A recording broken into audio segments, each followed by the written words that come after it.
Hello, my name is Jim Gray. I retired after 25 years on the bench in the Orange County Superior Court, and I'd like to talk to you about an initiative that's going to be on the ballot in November of 2012.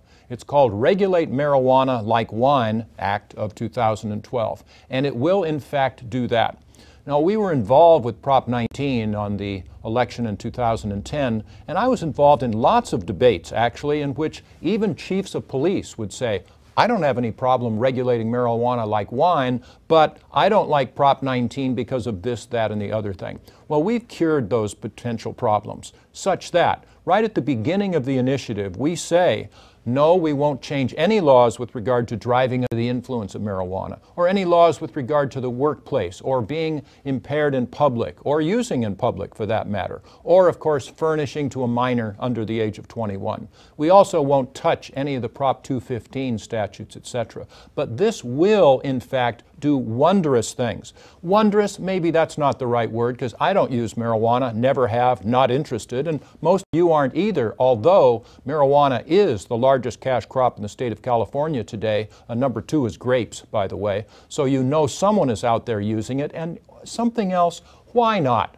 Look, my drug of choice is alcohol, and I use it pretty much every day, and why shouldn't someone instead be able, with fewer calories, to be able to come home as an adult and smoke some marijuana?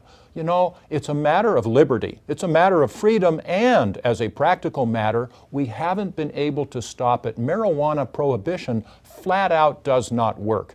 So this initiative, Regulate Marijuana Like Wine, will in addition do 2 things. It will say marijuana, and it will be treated like wine. If you can tax it like wine, you can tax marijuana. If you can grow it like wine, you can grow marijuana. Of course, you can't sell it unless you get a license or unless you start paying your local income taxes and sales taxes, etc., just like wine. But the second thing is the entire hemp industry. Now, hemp was actually a major product in the Revolutionary time, in the colonial era, to the degree that the first statutes regarding hemp actually required towns and various areas to grow a certain amount of hemp depending upon their size. It was used for rope, it was used for gunny sacks, used for paper. In fact, the parchment for a couple of the drafts of the Declaration of Independence were from hemp. We can revitalize this thousands of years old industry. Thousands of years indeed, because in ancient Greek the word cannabis, which is marijuana, was the same word as canvas.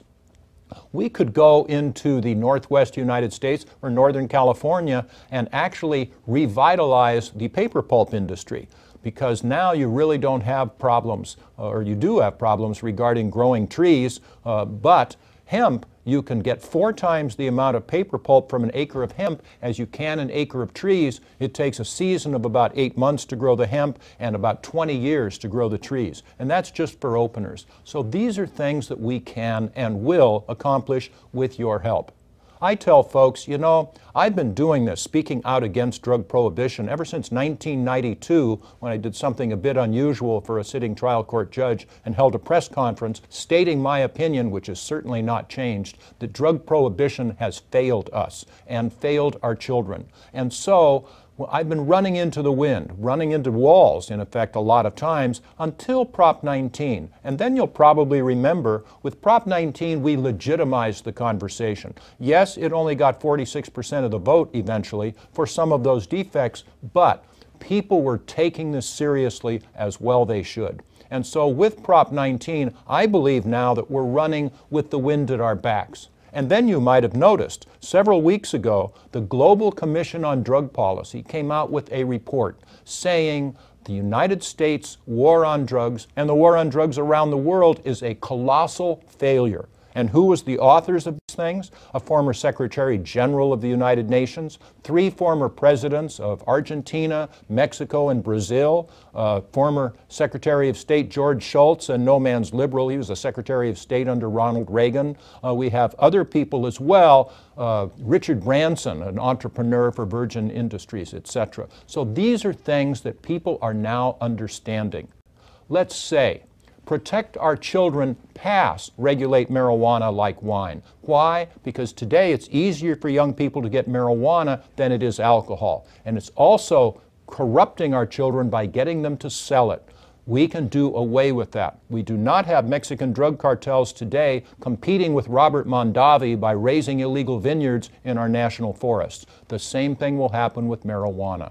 If you want more information, don't just take it from me. Go to regulatemarijuanalikewine.com. This is something that will work. It will sweep the country. It will be historic. And then I guarantee everyone, 2 years thereafter, will hold hands figuratively and look back astonished that we could have perpetuated such a failed system for so long.